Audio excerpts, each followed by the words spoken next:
यावर्षी कार्तिक पौर्णिमा 15 नोव्हेंबर रोजी साजरी केली जाणार आहे। कार्तिक पौर्णिमेच्या दिवशी काही गोष्टींची काळजी घेणे महत्त्वाचं मानलं जातं। कार्तिक पौर्णिमेचा दिवस स्नान कार्यासाठी अत्यंत शुभ मानला जातो। असे मानले जाते की या दिवशी गंगा नदीत स्नान केल्याने मनुष्य सर्व पापांपासून मुक्त होतो आणि अनंत फळ मिळते। या दिवशी देव दीपावली देखील साजरी केली जाते। आपल्या हिंदू दिनदर्शिकेनुसार कार्तिक पौर्णिमा 15 नोव्हेंबरला आहे। एकादशीपासून सुरू झालेला तुळशी विवाह करण्याचा शेवटचा हा दिवस असणार आहे। आपल्या धार्मिक मान्यतेनुसार कार्तिक पौर्णिमेच्या दिवशी भगवान शंकराने त्रिपुरासुराचा वध केला आणि देवांना त्यांच्या अत्याचारापासून मुक्त केले। या आनंदात देवांनी दीप प्रज्वलित केले, यामुळे या पौर्णिमेला त्रिपुरारी पौर्णिमा असेही म्हणतात। या दिवशी शिव मंदिरात त्रिपुरवात लावली जाते। या दिवशी घराबाहेर व देवळातही दिव्यांची आरस करून पूजा केली जाते। तसेच नदीत दीपदान करून लोक आनंदोत्सव साजरा करत असतात।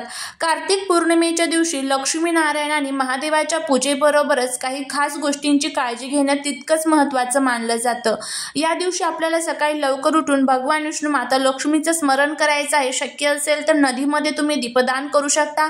घरामध्ये विष्णू सहस्रनामचं पठण करायचं आहे। त्याचबरोबर अन्नदान, वस्त्रदान करायचं आहे। चंद्रदेवाला दुधामध्ये थोडंसं पाणी मिक्स करून हा अर्घ अर्पण करायचा आहे। या सर्व गोष्टी आपल्याला पौर्णिमेच्या दिवशी म्हणजेच त्रिपुरारी पौर्णिमेला देव दीपावलीच्या दिवशी आपल्याला करायच्या आहेत।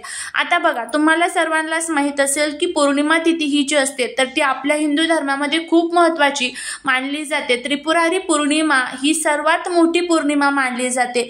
त्रिपुरारी पौर्णिमेच्या दिवशी प्रत्येक आईने आपल्या मुलांसाठी हा जो एक उपाय आहे तर तो करायचा आहे। आता हा उपाय कशा पद्धतीने करायचा याबद्दलची आपण माहिती आजच्या व्हिडिओमध्ये घेणार आहोत। बघा, प्रत्येक आईला वाटतं की माझा मुलगा हा प्रत्येक ठिकाणी किंवा माझी मुलगी ही प्रत्येक ठिकाणी त्याची प्रगती व्हावी, त्याच्या जीवनामधील जे काही त्रास, दुःख, दोष, अडचणी आहेत तर ते दूर व्हावे।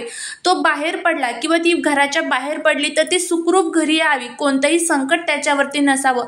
माझ्यापासून तुमच्यापर्यंत प्रत्येक आईलाच हे वाटत असतं की त्याची अभ्यासात प्रगती व्हावी, नोकरीत त्याला यश मिळावं आणि सर्व कामात त्याला यश मिळावं। एखादं व्यसन असेल तर त्या व्यसनापासून सुटका व्हावी असं प्रत्येक आईला वाटत असतं। त्यांच्या जीवनामध्ये जो त्यांचा हट्टीपणा आहे, चिडचिडपणा आहे, तापटपणा आहे तो सर्व दूर व्हावा, रागीटपणा आहे तर तो दूर व्हावा, त्याने खूप व्यवस्थित आणि समंजसपणे वागावं असं प्रत्येक आईला वाटत असतं। पण काय होतं, कधी कधी बाहेरचे जे दोष असतात, ज्याला आपण नजर दोष म्हणतो, किंवा अनेक प्रकारचे जे दोष असतात, नकारात्मक शक्ती असतात, त्यामुळे तो त्यांचा स्वभाव हट्टी होऊन जातो, चिडचिडा होतो किंवा मग अनेक अडचणी त्यांना प्रत्येक कामामध्ये येत असतात। नोकरीमध्ये अनेक अडचणी येतात, अभ्यासात अनेक अडचणी येतात। तर त्यासाठी जे कुंडलीमध्ये कुठेतरी ग्रह खराब झालेले आहे तर त्यासाठीच आपल्याला आपल्या मुलांवरनं, मुलींवरनं ही जी एक वस्तू आहे किंवा हा जो एक उतारा आहे तर तो करायचा आहे। आता हा उतारा कशा पद्धतीने आपल्या मुलांवरनं आपल्याला ओवाळून टाकायचा आहे त्याबद्दलची माहिती आजच्या व्हिडिओमध्ये आपण घेणार आहोत। त्यामुळे जर तुम्हाला हा व्हिडिओ आवडला तर चॅनलला सबस्क्राईब करा, शेजारील बेल आयकॉनलाही प्रेस करा, म्हणजे माझ्या सर्व नवीन व्हिडिओचं नोटिफिकेशन तुम्हाला मिळेल आणि तुम्ही एक पण व्हिडिओ मिस करणार नाही। त्याचबरोबर कमेंटमध्ये श्री स्वामी समर्थ लिहिला अजिबात विसरू नका। तर चला लगेचच आपल्या व्हिडिओला सुरुवात करूया। तर त्रिपुरारी पौर्णिमेच्या दिवशी तुम्ही हा जो उपाय आहे तर तो तुम्हाला सकाळी करायचा आहे। आता सकाळी म्हणजे 12च्या आत तुम्हाला हा उपाय करायचा आहे। आता जर तुम्हाला 12च्या आत हा उपाय करणं शक्य नसेल तर काय करावं, तर मग तुम्ही संध्याकाळी 5 नंतर 5 ते 7च्या दरम्यान हा उपाय केला तरीही चालेल, काहीच अडचण नाहीये। आता हा उपाय कशा पद्धतीने करायचा आहे, उपाय करण्यासाठी घरामध्ये सुतक पिरियड्स नसावं याची काळजी घ्यायची आहे। आता तुम्ही सकाळी उपाय करणार असाल ना तर आपलं घर व्यवस्थितपणे स्वच्छ करून घ्यायचं, आपली रोजची जी काही देवपूजा असेल तर ती करून घ्यायची आहे। कारण एखाद्या मंगलमय वातावरणामध्ये ज्या वेळेस आपण एखादा उपाय करतो तर त्याचे अजून चांगले फायदे हे आपल्याला होत असतात। सर्वात प्रथम संपूर्ण घराची स्वच्छता झाली की त्यानंतर तुम्हाला काय करायचं आहे, तुळशी समोर एक दिवा लावून घ्यायचा आहे। तुम्ही सकाळीही करा किंवा संध्याकाळी करा, पण तुळशीचे पूजन अगोदर करून घ्यायचं आहे। आपल्या घरामध्ये दिवा लावून घ्यायचा आहे आणि त्यानंतर त्यानंतर ह्या उपायाला तुम्हाला सुरुवात करायची आहे। सर्वात प्रथम ह्या उपायासाठी 4 ते 5 वस्तू तुम्हाला घ्यायच्या आहेत। खडे मीठ जे असतं तर ते आपल्या घरामधील आपल्या स्वतःमधील जी नकारात्मक ऊर्जा असेल तर ती संपवण्यासाठी खूप महत्त्वाचं मानलं जातं। त्यामुळे तुम्हाला खडे मीठ घ्यायचं आहे। तेजपत्ता ज्याला आपण तमालपत्र म्हणत असतो तर हे एक तमालपत्र घ्यायचं आहे तुम्हाला। तर किती घ्यायचे आहेत? 2 तमालपत्र घ्यायचे आहे। आणि पिवळी मोहरी नसेल तर काळी मोहरी घेतली तरीही चालेल। तर ह्या 3 वस्तू घ्यायच्या आहेत। खडे मीठ, पिवळी मोहरी किंवा काळी मोहरी आणि तमालपत्र, 2 तमालपत्र। तर ह्या सर्व वस्तू तुम्हाला घ्यायच्या आहेत। आता सर्व वस्तू ज्या आहेत तर त्या दोन्ही हातांमध्ये तुम्हाला धरायच्या आहेत। एका हातामध्ये सर्वात प्रथम तुम्हाला खडे मीठ, पिवळी मोहरी आणि 1 तमालपत्र ठेवायचं आहे। दुसऱ्या हातामध्ये सुद्धा तुम्हाला पिवळी मोहरी, खडे मीठ आणि 1 तमालपत्र ठेवायचं आहे। आता हे अशा पद्धतीने झालं की त्यानंतर मुलांना तुम्हाला जमिनीवरती बसवायचं आहे। बसवल्यानंतर त्यांचा चेहरा पूर्वेकडे किंवा पश्चिमेकडे करू शकता। आता हा उपाय तुम्ही कोणासाठी करू शकता? मुलगा असेल, मुलगी असेल तर त्यांच्यासाठी तुम्ही हा उपाय करू शकता। काहीच अडचण नाही, वयाची सुद्धा कोणतीही मर्यादा नाही। जर मुलं बाहेरगावी असतील तर मग तुम्हाला काय करायचं आहे तर मुलांच्या फोटोवरनं तुम्ही हा जो उपाय आहे तर तो करू शकता।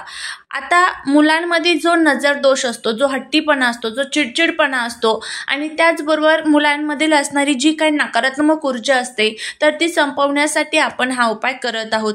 काय करायचं आहे? सर्वात प्रथम ह्या दोन्ही वस्तू दोन्ही हातांमध्ये धरल्या की दोन्ही हात हे आपल्याला एकमेकांवरती क्रॉस पद्धतीने ठेवायचे आहे।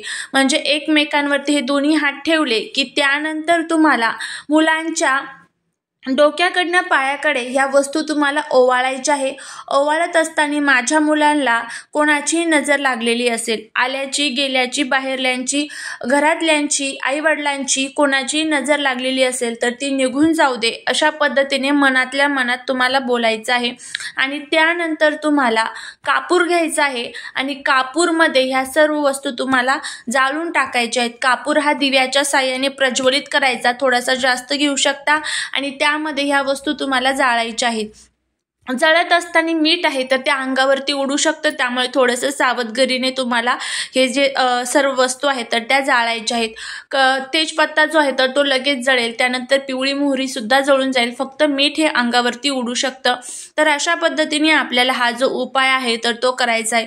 तर तो उपाय तुम्ही करून बघा, खूप छान आणि खूप प्रभावी उपाय आहे। जे काही त्रास असतात, जे काही दोष असतात तर ते दूर करण्यासाठी खूप छान उपाय आहे। फक्त श्रद्धेने आणि विश्वासाने करणं तितकंच गरजेचं आहे। तर अशा पद्धतीचा हा उपाय आहे। त्यानंतर हे जे जळलेलं साहित्य आहे तर ते तुम्हाला कचऱ्यामध्ये तुम्ही टाकलं तरीही चालेल, निर्मल्यामध्ये टाकलं तरीही चालेल। उपाय करत असताना कोणासोबतही बोलू नका। तर अशा पद्धतीने आपल्याला हा जो उपाय आहे तर तो करायचा आहे। तर तो करून बघा, नक्कीच तुम्हाला त्याचा फायदा होईल। चाललेली सेवा ही महाराजांच्या चरणी रुजू करते। व्हिडिओ जर आवडला असेल तर लाईक, शेअर आणि सबस्क्राईब करायला विसरू नका। भेटूया पुढच्या एका छानशा नवीन व्हिडिओसोबत, एका नवीन माहितीसोबत। हा व्हिडिओ तुमच्या फ्रेंड्स आणि फॅमिली बरोबर नक्की शेअर करा। चाललेली सेवा महाराजांच्या चरणी रुजू करते। श्री स्वामी समर्थ।